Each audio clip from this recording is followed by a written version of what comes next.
Play It Again Sports specializes in baseball, softball, golf, and fitness. Stop in to buy, sell, or trade new and used sports and fitness equipment. Trade in and trade up at Play It Again Sports.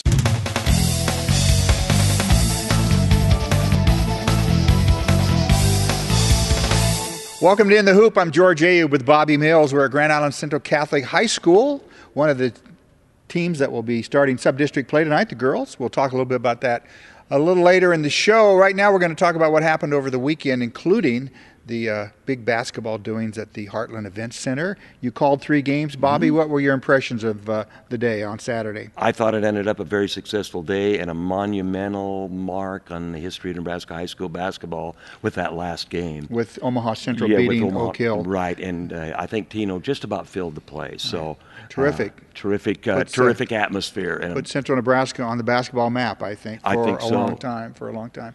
So let's talk about some area teams. Grand Island Northwest boys back in the winning saddle, so to speak. Yes. They get 2 victories this week. They go down to Beatrice, beat a good Beatrice team, not a great Beatrice team, but a good team, and then they go out to Heartland, or to the event center rather.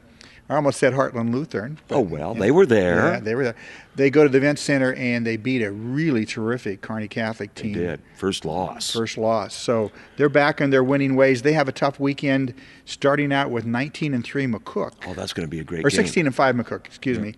That'll be a great game. Girls, too. And the girls also will play McCook. Right. They're both highly ranked. So the Northwest boys, Denton, behind the camera there, was mentioning that a Northwest boys victory over McCook will probably give them an assured wild card bid. Right now, they're point-wise, they're at 4. I think, they did move up quite. I mean, they moved from 7th to 4th or something like that. Right. That should be a great help. I hope it does because, and then of course you have to close with Aurora, and that's always a trap game. But, at Aurora, 11-8 Aurora, but that's a tough game. You got to watch out. Yep. The Senior High Islanders went 0-2 of the weekend. We saw the game. You saw both games. We did the game Friday night at North Star. Thought they played well. It's a good North Star team.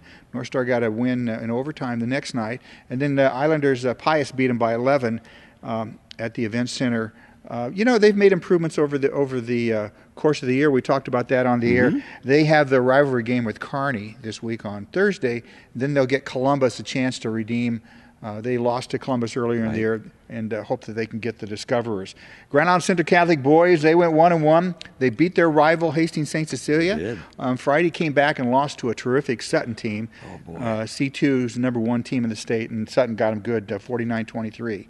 They will play St. Paul this week on Friday. Improving St. Paul. And improving St. Paul, 9-10, but don't let that fool you. No. That's going to be a tough game. For the Crusaders, they're at 11-11 now, trying to get above 500 before they get into sub-district play.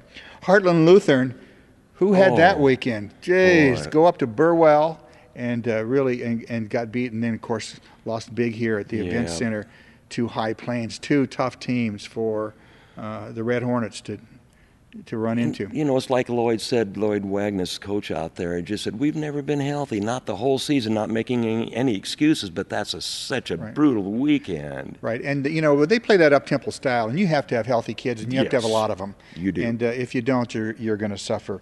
They're going to play Nebraska Lutheran on Friday. Nebraska Lutheran 6-13.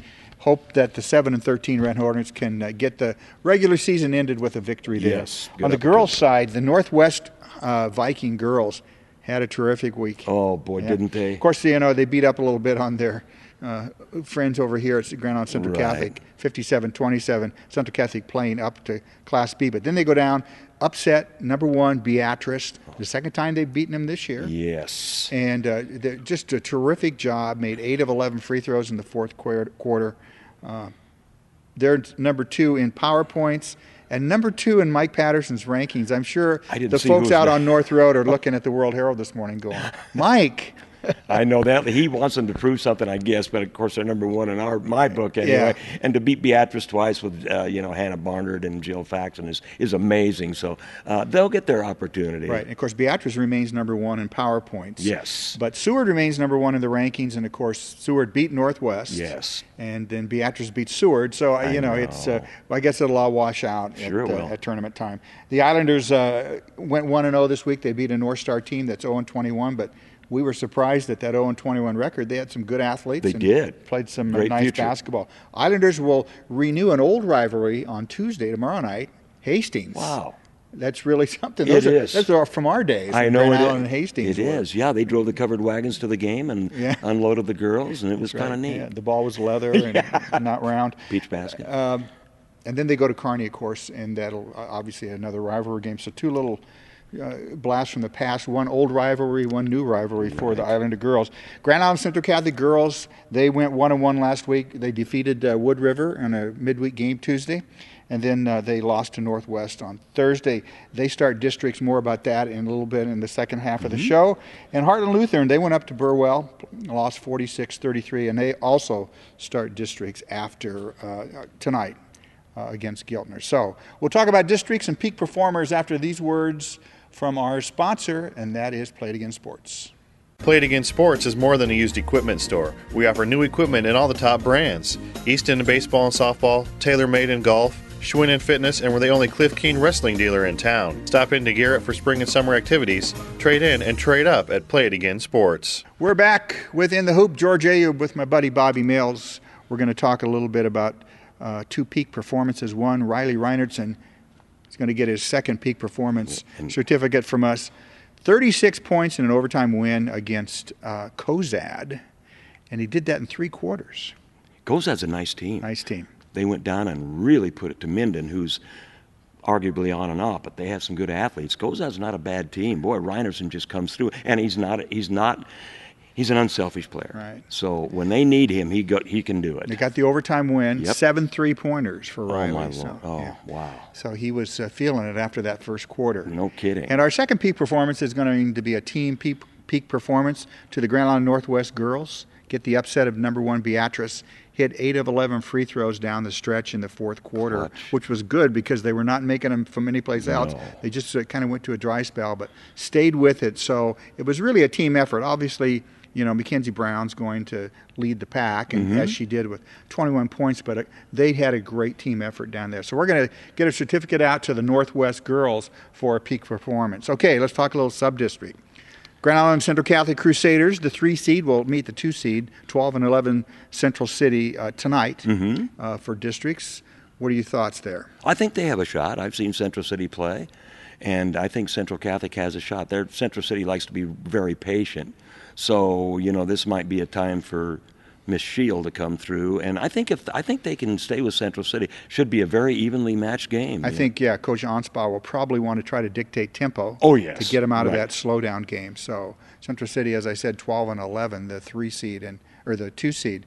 The number 1 seed there is Sandy Creek at 14-11, and Adams Central rounds out that sub, and they're the 4 seed. Down to D2, Heartland Lutheran, the Red Hornets, they're the 4 seed, and they're going to tough match against Giltner. 16-6 on the season. I've seen Giltner play twice, the girls, and they crash the boards, and you know how good those volleyball girls are, Danny Most and that bunch. It's going to be a tough matchup for Heartland. Most is definitely, their ringleader, and and will I'm sure that they will not overlook the Red Hornets as they look ahead. No. I don't think they'll be looking ahead at all. So those are 2 sub-district matchups. The boys get going with it next week. This is the last week of the boys' regular season. And we are done broadcasting games. We've been broadcasting games since before Christmas. Right. And but we will do In the Hoop throughout the rest of the basketball season, talking about area teams and, of course, what happens as we go through districts and state, giving out some peak performance awards. So join us each week on In the Hoop. I'm George Ayub. For Bobby Mills, we'll see you next time.